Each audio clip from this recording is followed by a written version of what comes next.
नमस्कार मित्रांनो, पी.एम. किसान योजनेचा 18वा हप्ता शेतकऱ्यांच्या खात्यावर जमा होण्यास सुरुवात. तारीख, वेळ जाहीर. मित्रांनो, राज्यातील शेतकऱ्यांच्या खात्यात आनंदाची बातमी आहे. आता शेतकऱ्यांना पी.एम. किसान योजनेचा 18वा हप्ता वितरणास सुरुवात देखील झालेली आहे. तर मित्रांनो, ही संपूर्ण बातमी आपण जाणून घेणार आहोत. व्हिडिओ शेवटपर्यंत पहा आणि आपल्या चॅनलवर नवीन असाल तर चॅनलला सबस्क्राईब करा.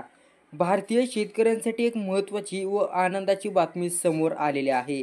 पंतप्रधान किसान सन्मान निधी योजनेचा पी.एम. किसान योजना 18वा हप्ता लवकरच शेतकऱ्यांच्या खात्यावर जमा होणार आहे.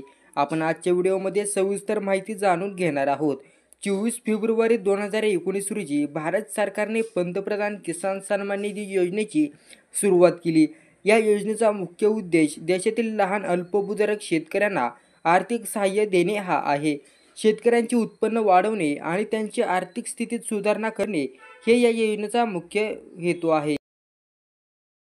सध्याच्या माहितीनुसार पी.एम. किसान योजनेचा 18वा हप्ता ऑक्टोबर महिन्याच्या पहिल्या किंवा शेवटच्या आठवड्यात शेतकऱ्यांच्या खात्यात जमा होण्याची शक्यता आहे. काही प्रसारमाध्यमांच्या अहवालानुसार 18वा हप्ता आणि 19वा हप्ता एकाच वेळी वितरित केला जाऊ शकतो, ज्यामुळे शेतकऱ्यांना एकरकमी 4,000 रुपये देखील मिळू शकतात. पी.एम. किसान योजना भारतीय शेतकऱ्यांसाठी एक अत्यंत महत्त्वाची ठरली